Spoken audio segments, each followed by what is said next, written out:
हम डिस्कस कर रहे थे कलेक्शंस को। कलेक्शंस दो तरह से होती हैं, या तो वो सेट्स की फॉर्म में हो सकती हैं कलेक्शंस, या फिर वो सीक्वेंस की फॉर्म में हो सकती हैं। अगर वो कलेक्शन सेट्स की फॉर्म में है तो ये याद रखें कि उसके अंदर आपका सीक्वेंस मैटर नहीं करेगा। वो फाइनाइट नंबर ऑफ वैल्यूज़ होंगी, फाइनाइट सेट ऑफ वैल्यूज़ होंगी, और without taking care of any sequence. लेकिन वहीं पर अगर सीक्वेंस हुआ तो ऑफ कोर्स सीक्वेंस में फाइनाइट सेट ऑफ वैल्यूज़ होंगी, जिसके अंदर सीक्वेंस बहुत मैटर करेगा। यानी कि हम एक एग्जांपल देख रहे थे जिसमें ए बी, मैं कहूँ whether A B is equal to B A, तो your question should be whether it is a set or a sequence. If it is a set, it means they are equal. If it is a sequence, that means it is not equal. अब हम sets पे और sequence पे बहुत सारे operators perform करते हैं, बहुत सारे ऑपरेटर्स यूज़ करते हैं। जो ऑपरेटर सेट पे यूज़ होते हैं वो लिस्ट ये मौजूद है, और जो सीक्वेंसेस पे यूज़ हो रहे होते हैं वो लिस्ट ये मौजूद है। Next is maps. मैप्स बहुत इंपॉर्टेंट एक चीज़ है, इनको भी डिटेल में आई थिंक देख लेते हैं कि कौन कौन से ऑपरेटर्स हैं जो सेट के ऊपर चल रहे हैं। But we are left with 10 minutes only, तो आई थिंक मैप्स को कवर कर लेते हैं। मैप्स क्या होता है कि जैसे आपने याद होगा डोमेन और रेंज वाले क्वेश्चंस आप मैथ में किया करते थे, डोमेन और रेंज से रिलेटेड, जिसमें आप मैप करते थे एक सेट की वैल्यूज़ को दूसरी सेट की वैल्यूज़ के साथ। जैसे फॉर एग्जांपल आप क्या करते हो कि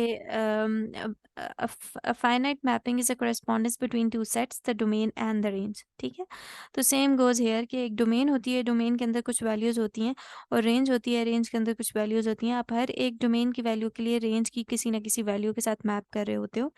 So this is actually you call that as mapping. So a finite mapping is a correspondence between two sets, the domain and the range, with the domain indexing elements of the range. It is therefore similar to a finite function. The mapping type constructor in VDMSL written as map T1 to T2। ठीक है, इसका syntax क्या है? Map एक keyword है जो हमेशा use होगा, और टू एक रिजर्व कीवर्ड है जो कि हमेशा यूज़ होगा। मैप आप ये बताने के लिए यूज़ करते हो कि यहाँ पर आपने डोमेन को रेंज के साथ मैप करना है, और टू आपको ये बताता है किस चीज़ के साथ एक्चुअली में मैप करना है। अब ये बात हमेशा याद रखें, जब कभी भी आप मैपिंग कर रहे होंगे तो कोई भी प्री डिफाइंड टाइप्स होंगी जिन पे आप मैप कर रहे होगे, यानी नैट टू रियल आप मैप कर रहे होगे, या कैरेक्टर टू स्ट्रिंग आप मैप कर रहे होगे। So they should be always predefined types. Constructs the type composed of all finite mappings from set of T1 values to the set of T2 values. So again there is an example type definition के according birthday है जिसमें हमने mapping की है। Mapping में मैंने अभी आपको बताया कि आपको मैप एक रिजर्व वर्ड यूज़ करना होता है और फिर टू एक रिजर्व वर्ड यूज़ करना होता है, और आप क्या करते हो डिफरेंट टाइप ऑफ वैल्यूज़ को डोमेन की रेंज की वैल्यूज़ के साथ मैप कर रहे होते हो। जैसे यहाँ पर अगर आप बात की जाए तो डोमेन में स्ट्रिंग आ रहा है, और रेंज में आप ऑटोमेटिकली डेट की तरफ मूव कर रहे हो।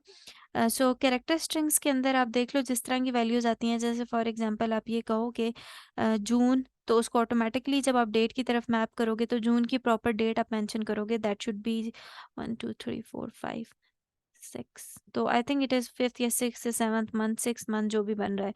तो this is how actually you do mapping. और अगर आप इसको मज़ीद बेहतर तरीके से अंडरस्टैंड करना चाह रहे हो तो आप इसको ऐसे कर लो कि map month two month string two month number.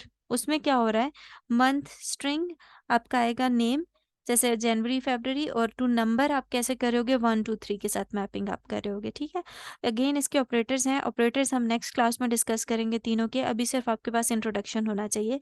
I think मैं अटेंडेंस ले लेती हूँ, या फिर स्ट्रक्चर्स को भी डिस्कस कर लेते हैं। ब्रीफ इंट्रोडक्शन में आपको स्ट्रक्चर्स का भी दे देती हूँ, क्योंकि मैंने ये अपलोड कर दी हुई हैं चीज़ें ऑलरेडी। अगर आप देखना चाहें इनको, क्योंकि पेपर अभी पास है और आप डिस्कस करना चाहते होंगे, शायद रीड भी करना चाहते हो, तो आपको बेसिक आइडिया हो ताकि आपको बेहतर अंडरस्टैंडिंग डेवलप हो सके।